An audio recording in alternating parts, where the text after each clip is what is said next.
we are going to be having our conversation today, trying to explore as well as deep dive into the growth of Islamic finance in East Africa, majorly.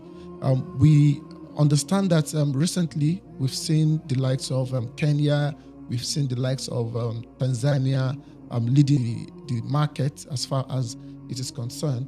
And we also understand that recently we've seen offshoots of different Islamic banks, 𝗘𝗿𝗺, you coming from the Tanzania market and also leading different activities in Islamic finance, most especially looking at your activities around the Center for Islamic Finance Compliance and Awareness, right? So we'd want to understand what does it, what is the growth state right now, looking at different sectors in Islamic finance, the banking, the 𝗘𝗿𝗺, and looking further into the capital market. How is the growth being followed up in Tanzania? Thank you very much.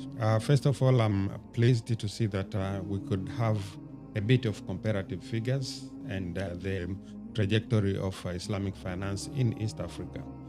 Mainly the countries that are up ahead on Islamic finance, Tanzania, Kenya, and Uganda. And we have different images or developments in the three countries. Specifically for Tanzania, if you ask me on how is Islamic finance market share on the overall financing for the country, I can say it is unfortunately up to this point in time, the market share is still meager, very minor.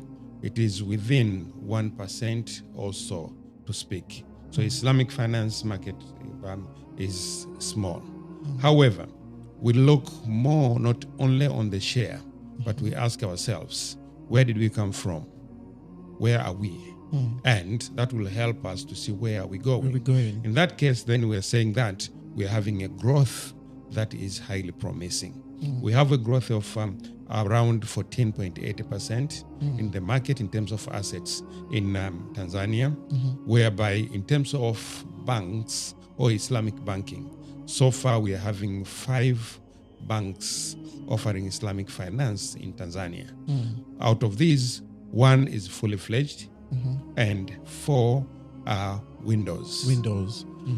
In terms of 𝗘𝗿𝗺, so far, alhamdulillah, the government, through the Tanzania Insurance Regulatory Framework, Regulatory Authority, has approved 𝗘𝗿𝗺 guideline, and we already have 2 operators, and we have products already in the market.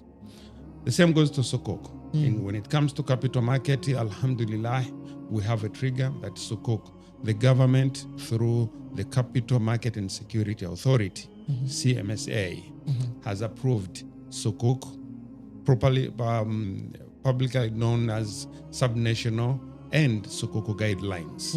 And so far, the CMSA has already approved issuance of almost 16 Sukuks worth around $500 million in Tanzania up to this point in time, out of which these Sukuks, 3 are public listed at the Dar es Salaam Stock Exchange. And out of the 3 that are listed, 1, the biggest, is 𝗏𝗏𝗺 Sukuk, issued by the government of Zanzibar.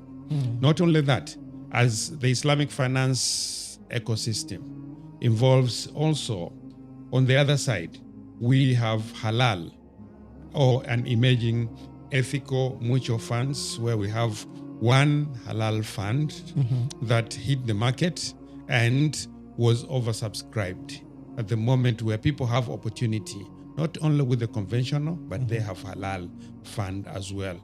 On the other side, we have, on social finance perspective, we have 2 key developments. 1, we have Islamic microfinance, where we have at least 2 to 3 microfinance institutions that are applying the halal principles of recent and very recent. It's just the day before yesterday. The government of Zanzibar has launched the Islamic Social Security Fund, So far, this is where we stand in terms of the overall Islamic finance ecosystem. But this does not come as a surprise, and there is a lot more that is about to come.